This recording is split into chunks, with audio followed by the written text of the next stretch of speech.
नमस्कार, आप देख रहे हैं मिड कैप मसाला। मैं हूं प्रशांत और हेडलाइंस के रूप में इस वक्त की बड़ी और अहम खबरें तो हमने आपके सामने रख दी, लेकिन याद रखिए इस शो में हम मिड कैप शेयरों की फोकस तरीके से बात करते हैं और बताते हैं आपको कि कमाई के मौके कहां बनते हुए नजर आ रहे हैं। इसके अलावा ढेर सारा एक्शन पूरे शो में नजर आता है। हमारे साथ दिग्गज एक्सपर्ट भी जुड़ते हैं, लेकिन सबसे पहले देखते हैं कि आखिर एक्शन कहां है, मिड कैप शेयरों में एक्शन कहां है, कहां पर खबर ज्यादा गर्म है, ये आपके सामने लेकर आते हैं। तो अगर आप देखेंगे तो आप देखिए जेके टायर में मजबूती नजर आ रही है। लगभग 3% की मजबूती यहां पर जेके टायर में हमें देखने को मिल रही है। नतीजे अच्छे रहे हैं और उसका इंपैक्ट साफ तौर पर यहां पर नजर आ रहा है। वहीं नतीजों का इंपैक्ट बाटा में जो है वो कहीं ना कहीं प्रेशर में ला रहा है। कमजोर नतीजों से 5% तक टूटता हुआ बाटा का शेयर, और आपको बता दें मुनाफा और मार्जिन जो है वो प्रेशर में साफ तौर पर नजर आए हैं, जिसकी वजह से बाटा आज 5% टूटता हुआ। वहीं केफिन टेक की बात करें तो यहां आय में 12% और मुनाफे में भी बेहतरी नजर आई है और शानदार तेजी, लगभग 12% ऊपर इस वक्त केफिन टेक का शेयर यहां पर नजर आता हुआ। तो ये तो तमाम एक्शन है जो साफ तौर पर मिड कैप शेयरों में नजर आ रहा है। इसके अलावा भी जहां जहां एक्शन होगा हम आपको बताएंगे। हमारे साथ आज चर्चा में खास तौर पर शामिल हो रहे हैं मार्केट एक्सपर्ट मानस जायसवाल साहब। मानस, थैंक यू सो मच आपका अपना कीमती समय देने के लिए। और आपसे मैं चर्चा की शुरुआत करूंगा, बाजार पर राय लूंगा, मिड कैप और स्मॉल कैप पर भी आपका नजरिया लूंगा, लेकिन सबसे पहले बाजार का एक व्यू, एक ब्यौरा अपने दर्शकों के सामने रख देते हैं। आप देखिए लगभग 86% गिरता हुआ निफ्टी और यहाँ पर 25,800, मतलब समझिए 25,900 के नीचे अब फिसलता हुआ निफ्टी नजर आ रहा है। वहीं बैंक निफ्टी में जो गिरावट है वो ज़्यादा है, लगभग 250 अंकों की गिरावट यहाँ पर हमें देखने को मिल रही है और 57,870 के स्तर के आसपास इस वक्त बैंक निफ्टी। मिड कैप अगर देखें तो फ्लैट कारोबार यहाँ पर होता हुआ और आप देखिए इस वक्त 59,750 के पास मिड कैप शेयर नज़र आ रहे हैं। तो सबसे पहले ज़रा बाजार पर ही एक चेक ले लेते हैं। मानस, ज़रा बताएं, एक माना यही जा रहा था कि इस तरह की एक्सपेक्टेड मुनाफा वसूली नज़र आ सकती है।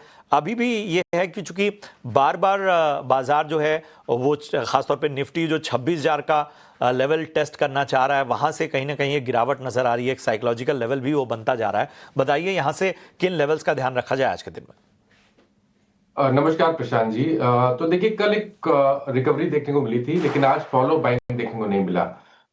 इम्पॉइंट ये है कि जो पुल बैक देखने को मिला उसमें निफ्टी ने अपने पिछले हाई को ब्रेक नहीं किया, वहां पर सेलिंग प्रेशर वापस देखने को मिल रहा है।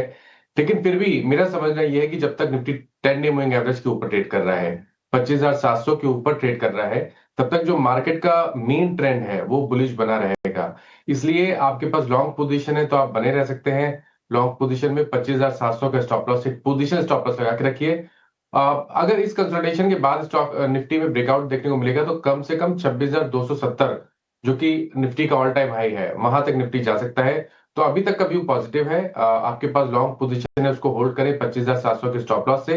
हालांकि फ्रेश खरीदारी के लिए अब आज के हाई को ब्रेक हो जाने दें, उसके बाद ही फ्रेश खरीदारी करें। तो 26,050 के ऊपर जब निफ्टी निकले तभी आपको फ्रेश खरीदारी करनी है। लेकिन अभी तक का ट्रेंड पॉजिटिव है, तो आप अपनी लॉन्ग पोजीशन में बने रहिए 25,700 के स्टॉप लॉस के साथ। और देखिए उसी तरह का पैटर्न बैंक निफ्टी में भी है। बैंक निफ्टी ने 10 डे मूविंग एवरेज के आसपास सपोर्ट लिया था।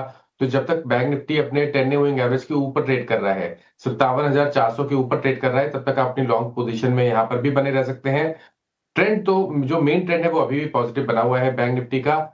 और अब जब भी ये 58,400 के ऊपर निकलेगा तो आपको शायद 59,200 तक के टारगेट आपको देखने को बैंक निफ्टी में मिलेंगे। तो ट्रेंड यहां पर भी पॉजिटिव है, लॉन्ग पोजीशन में बने रहिए 57,400 के स्टॉप लॉस के साथ।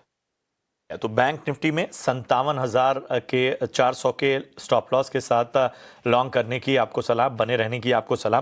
58,400 का जो स्तर है वो बहुत ही अहम है। इसको कहीं ना कहीं एक फॉलो बाइंग नज़र आ सकती है। और निफ्टी में अगर देखें तो 25,700 का स्टॉप लॉस और 26,050 तक के लेवल को आपको ध्यान रखना है। चलिए मानस जी, लगे हाथ अपनी रिकमेंडेशन भी दे दीजिए, आखिर कहाँ पर ख़रीदारी की जाए? तो देखिए प्रशांत जी, पहला जो रिकमेंडेशन है वो भारत फोर्ज का है, जहां पर एक फ्लैग पैटर्न का ब्रेकआउट देखने को मिला है। तो भारत फोर्ज में खरीदारी करेंगे। 1299, 1300 रुपए के जस्ट नीचे स्टॉप लॉस लगा के रखेंगे। 1350 तक के टारगेट स्टॉक में पॉसिबल है। जो दूसरा स्टॉक है वो जिंदल स्टील का है। देखिए बहुत सारे मेटल काउंटर चार्ट्स पे अच्छे लग रहे हैं। जिंदल स्टील ने कल ही रिवर्सल दिखाया था, 10 20 डे मूविंग एवरेज को रिगेन किया था। आज जिंदल स्टील में फॉलो बाइंग देखने को मिल रही है। तो यहाँ पर खरीदारी करेंगे। 1044, 1044 के स्टॉप लॉस से 1100 रुपए के टारगेट के लिए जिंदल स्टील में भी खरीदारी करनी चाहिए।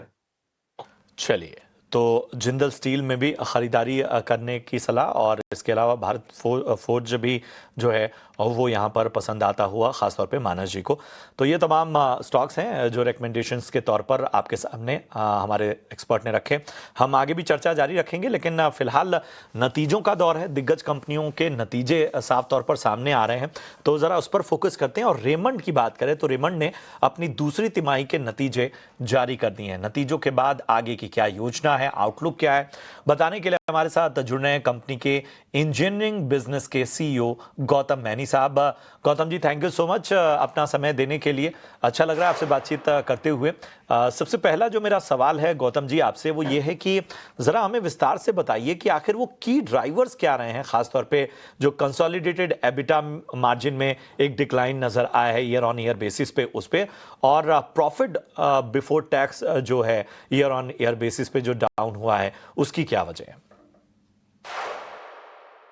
हाँ, वो जो रिजल्ट्स आप देख रहे हो ना, वो कंसोलिडेटेड बेसिस पे है, जिसमें हमारा अदर इनकम थोड़ा कम हो गया था। बट ऑपरेटिंग लेवल पे अगर देखा जाए तो दोनों ऑटोमोटिव एंड एरोस्पेस में काफ़ी टॉप लाइन और बॉटम लाइन दोनों में काफ़ी प्रोग्रेस है। तो ऑपरेटिंग कंपनी वाइज हम काफ़ी ठीक कर रहे हैं। चलिए, बात करते हैं आपके एरोस्पेस सेगमेंट रेवेन्यू की, जो कि 15% से बढ़ा है ईयर ऑन ईयर बेसिस पे, और एबिटा मार्जिन जो है वो 21% पे है। क्या आप उम्मीद कर रहे हैं कि मार्जिन जो है वो इन लेवल्स पर सस्टेन करेंगे, और जिस तरह से प्रोडक्शन और ज़्यादा स्केल अप होगा, और अभी जो है वो यूटिलाइजेशन लेवल क्या है करंट, अगर हम यूटिलाइजेशन लेवल को जानना चाहें? हाँ, ये डेफिनेटली सस्टेनेबल है, क्योंकि अभी भी हमारे पास फ्री कैपेसिटी है। ऑलमोस्ट 20% का कैपेसिटी है, और हमारे प्लांट में अभी भी जगह है मशीन्स डालने के लिए। तो जैसे हमारे ऑर्डर्स आएंगे ऑर्गेनिक बेसिस पे, हम उसको इंक्रीज करते रहेंगे। तो मार्जिन सस्टेनेबल है। हम एरोस्पेस का जनरली मार्जिन भी इसी लेवल पे होता है, तो कोई ऐसा बात नहीं है कि ये ज़्यादा है, और हम इसको सस्टेनेबल मानते हैं। चलिए, तो सस्टेनेबल फिलहाल जो है एरोस्पेस बिजनेस को साफ तौर पर मान रहे हैं। अगर हम नए कस्टमर एडिशन और ख़ासतौर पे लॉन्ग टर्म अग्रीमेंट्स के बारे में जानना चाहें, जो पाइपलाइन है आने वाले वक्त में वो किस तरह की है, ज़रा उस पर रोशनी डालें।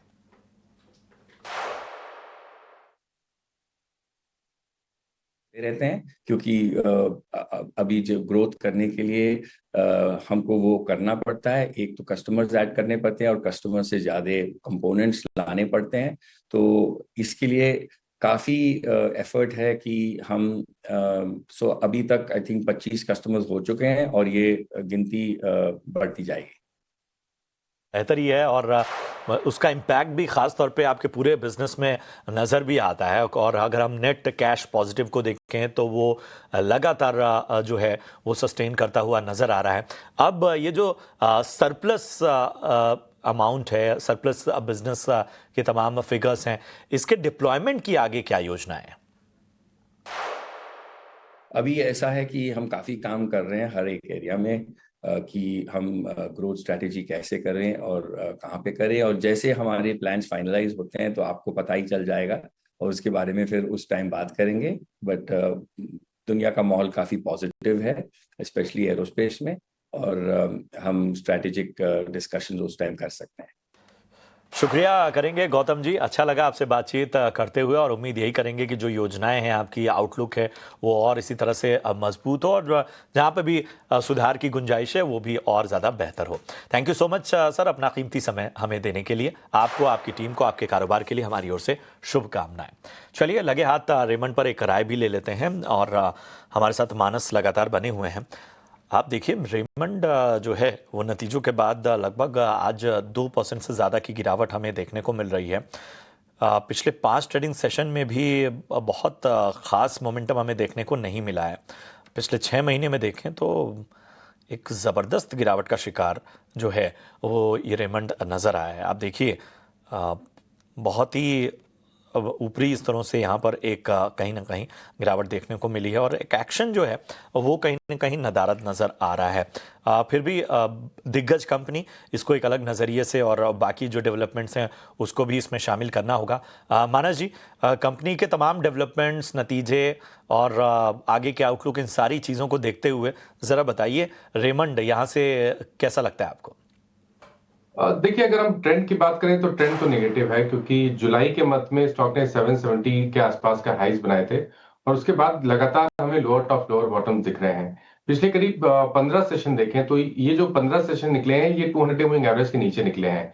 तो अब अगर यहाँ पर एक फ्रेश ब्रेकडाउन 565 के नीचे देखने को मिला तो शायद आपको 520 रुपए तक के भाव भी देखने को मिल सकते हैं। तो ट्रेंड नेगेटिव है। अगर आपके पास लॉन्ग पोजीशन है तो आपको 565 का जरूर से स्टॉप लॉस लगाना है और फ्रेश खरीदारी नहीं करनी है। इस गिरावट पे खरीदारी तभी करें जब स्टॉक 640 के ऊपर निकले। चलिए, तो ये जो है थोड़ा सा अहम रणनीति के तहत आपको रेमंड को ट्रैक करना होगा। लेवल्स का आपको विशेष रूप से ध्यान रखना होगा, जैसा मानस जी ने बताया। यहाँ रुकेंगे एक छोटे से ब्रेक के लिए और ब्रेक के उस पार मिड कैप में एक्शन कहाँ है, उन तमाम स्टॉक्स की बात करेंगे, कमाई के मौके भी बताएंगे आपको। फिलहाल यहाँ पर रुकेंगे एक छोटे से ब्रेक के लिए।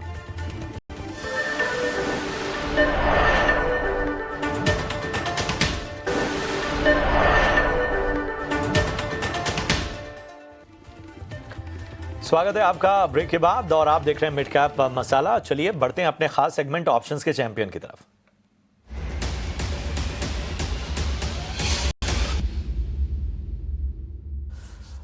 और आज ऑप्शन की रणनीति बताने के लिए हमारे साथ एंजल वन से राजेश भोसले साहब जुड़ चुके हैं। राजेश जी गुड मॉर्निंग, प्रशांत बात कर रहा हूं।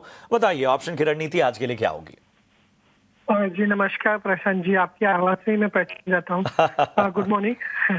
देखिए, आज इंडसइंड बैंक में काफी अच्छा एक ट्रैक्शन है और अपने 50 ईएमए को काफी समय के बाद ब्रेक कर रहा है। तो इंडसइंड बैंक का 800 का कॉल बाय करना है नवंबर सीरीज का।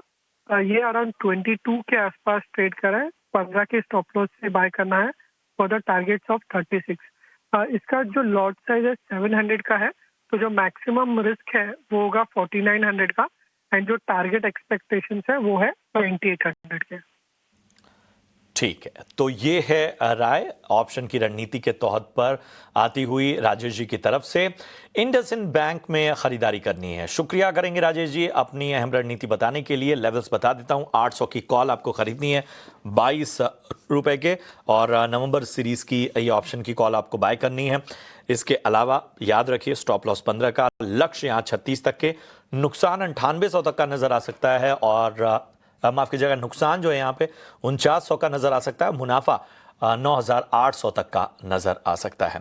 इसके साथ ही सेबी का स्टैंडर्ड रिस्क डिस्क्लोजर भी आपके लिए लेकर आते हैं, जो बताता है कि फ्यूचर और ऑप्शन ट्रेडिंग में रिस्क बहुत है। 10 में से 9 लोग यानी 90% लोग पैसे गंवाते हैं, इसलिए सोच समझकर ट्रेडिंग इनिशिएट करें और अपने फाइनेंशियल एडवाइजर की सलाह जरूर लें। चलिए अब फोकस करेंगे मिड कैप में एक्शन कहां है। सबसे पहले तेजी वाले स्टॉक लेकर आइए और मिड कैप में तेजी कहां देखने को मिल रही है वो आपके सामने लेकर आते हैं। तो बारी बारी से नाम अपने स्क्रीन पर आप देख पा रहे होंगे। इंडस टावर, अपोलो टायर, इसके अलावा मोतीलाल ओसवाल, इसके अलावा IndusInd bank, AU small finance bank, Uno Minda, Escort Kubota, ये तमाम स्टॉक हैं जो कि आज मिड कैप में तेजी दिखा रहे हैं। इंडस टावर्स देखिए लगभग 3.25% की तेजी यहां पर देखने को मिल रही है। अपोलो टायर्स 2% मजबूत होता हुआ। मोतीलाल ओसवाल की बात करें तो यहां पर भी 2.5% की तेजी हमें देखने को मिल रही है। इंडसइंड बैंक की अगर हम बात करें तो यहां लगभग 2% तक की तेजी हमें नजर आ रही है।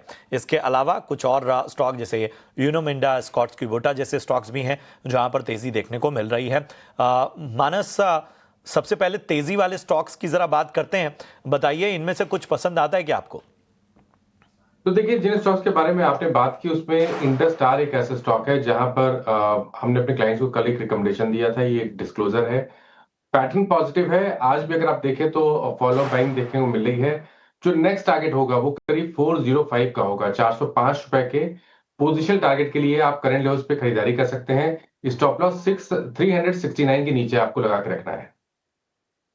ठीक है, तो इंडस टावर में जो है वो बेहतर मौके बनते हुए नजर आ रहे हैं। चलिए लेकर आते हैं आपके सामने अब मिड कैप में जहां पर प्रेशर नजर आ रहा है, यानी कि गिरने वाले जो स्टॉक्स हैं मिड कैप में, उनकी भी लिस्ट आपके सामने लेकर आते हैं। और आप देखेंगे सबसे पहला नाम इस लिस्ट में आ रहा है सुप्रीम इंडस्ट्रीज का। इसके अलावा टाटा कम्युनिकेशंस, बीएसई लिमिटेड, वारी energies, Oberoi reality, Prestige estate, यानी रियलिटी स्टॉक से दो दिग्गज प्लेयर भी आज मिड कैप में गिरने वाले शेयरों की लिस्ट में हैं। आप बारी बारी से बताता हूं। सुप्रीम इंडस्ट्रीज देखिए लगभग 3.5% से ज्यादा की गिरावट, टाटा कम्युनिकेशन लगभग 1.25% से ज्यादा टूटता हुआ, बीएसई लिमिटेड में मुनाफा वसूली देखने को मिल रही है। एक ठीक ठाक पैटर्न दिख रहा था पिछले कुछ वक्त से, लेकिन आज देखिए लगभग 3% की गिरावट यहां पर हमें नजर आ रही है। वारी एनर्जीज देखिए लगभग 2% से ज्यादा की गिरावट हम देख पा रहे हैं। मानस जरा बताइए, इनमें से कोई ऐसा स्टॉक जो है वो बाय ऑन डिप्स का मौका दे रहा है क्या? तो देखिए बाय ऑन डिप के लिए आई थिंक प्रेस्टीज पे ध्यान देना चाहिए, क्योंकि यहाँ पर जो मेन ट्रेंड है वो बहुत पॉजिटिव बना हुआ है। मेरा समझना है कि स्टॉक में पिछले हाई जो कि 1800 के आसपास है उसको भी ब्रेक करने का पोटेंशियल है। तो आज की गिरावट को एक अपॉर्चुनिटी की तरह देखना चाहिए। 1700 रुपए के स्टॉप लॉस से एक पोजीशन ट्रेड लिया जा सकता है, जहां आप अपने टारगेट 1920 के आसपास के सेट करके चल सकते हैं। चलिए, तो प्रेस्टीज स्टेट एक ऐसा स्टॉक है जहां पर आपको बाय ऑन डिप्स की रणनीति बनानी है। लेवल्स आपको मानस जी ने बता दिया। चलिए बढ़ेंगे आगे और एक और खास सेगमेंट लेकर आएंगे, मिड कैप के महारथी।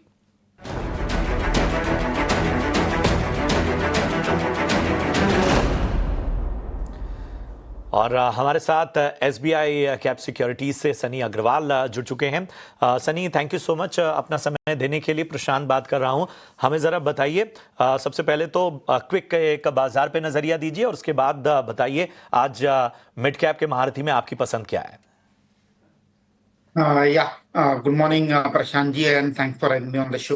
आई थिंक अगर हम ओवरऑल मार्केट की पहले बात करते हैं तो मुझे लगता है कि जिस तरह से अर्निंग सीजन पैन आउट हो रहा है, ऐसे कोई बहुत ज्यादा निराशाजनक नतीजे नहीं आ रहे हैं। मोस्ट ऑफ द कंपनीज के इन लाइन विद एक्सपेक्टेशन और with a better optimistic commentary की second half most of the sectors के लिए बेहतर होते हुए नजर आ रहा है। तो I think stock specific activity is something which will continue in the market. Ultimately as an investor, as a trader, हमारा काम वही होगा कि ऐसे हमें कंपनी आइडेंटिफाई करनी होगी जहाँ रिलेटिवली ग्रोथ बेहतर आएगी आने वाले समय में और जहाँ वैल्यूएशन का एक रिलेटिवली एक कंफर्ट नजर आता है। तो इसी के चलते हुए हमने एक ऑटो एंसिलरी से आज के मिड कैप पिक के तौर पर सीएम इंडस्ट्रीज को चूज किया है। अगर आप ये कंपनी का बिजनेस देखेंगे तो again one of the largest automobile lighting solution provide करती है कंपनी और 33% मार्केट शेयर है। अगर हम टू व्हीलर ओईएम की बात करते हैं तो उसमें भी प्रीडोमिनेंटली इनका जो शेयर है टीवीएस मोटर्स और होंडा मोटरसाइकिल से आता है। तो ये दोनों ही कंपनी तकरीबन 28% कंट्रीब्यूट करती हैं रेवेन्यू में। रिसेंटली कंपनी को कुछ आरएसक्यू या ऑर्डर्स भी मिले थे 4 व्हीलर प्लेयर्स के थ्रू, जैसे Mahindra and Mahindra Force Motor as well as Mercedes Benz Germany जो है उनके ओर से एम्बियंट लाइटिंग जो केबिन के अंदर होती है उसके भी कुछ ऑर्डर कंपनी को मिले थे, जिसका contribution second half of FY26 और 27 में आते हुए दिखेगा। अगर हम वैल्यूएशन की बात करते हैं तो हमारा ये मानना है कि FY26 में कंपनी की जो टॉप लाइन रहेगी तकरीबन 2800 करोड़ की रहेगी, जो कि 2400 करोड़ FY25 में थी। ईबिटा तकरीबन 380 करोड़ का रहेगा, जो कि 322 करोड़ FY25 में रहा था। और जो प्रॉफिट रहेगा तकरीबन 240 करोड़ के आसपास का प्रॉफिट रहेगा और प्रॉफिट जो 200 करोड़ का FY25 में था। तो अगर हम वैल्यूएशन की बात करें तो 21-22 time price to earning multiple पर ये कंपनी मिल रही है, जो कि एक डिसेंट वैल्यूएशन भी है और रिटर्न रेशियोज भी बेहतर है, 20% के आसपास के रिटर्न रेशियोज है। Again one of the leading player on lighting solution side, तो पोर्टफोलियो में ऐड किया जा सकता है। बिल्कुल, तो यहां पर सनी अग्रवाल की पसंद फेम इंडस्ट्रीज, लक्ष्य 2350, एक साल के नजरिए से खरीदारी की आपको इन स्तरों पर सलाह मिलती हुई। Thank you so much Sunny आपका। इसके साथ ही मानस जी आपका भी बहुत बहुत धन्यवाद शो में जुड़ने के लिए और तमाम दर्शकों और इन्वेस्टर्स ट्रेडर्स को कमाई के मौके बताने के लिए। चलिए इसी के साथ मिड कैप मसाला में मेरे साथ इतना ही। एक छोटे से ब्रेक का वक्त है। ब्रेक के उस पार आपको कमोडिटी बाजार की हर हलचल अब बताएंगे और इसके साथ ही आपको वहां पर रणनीति जानने को मिलेगी इस छोटे से ब्रेक के बाद।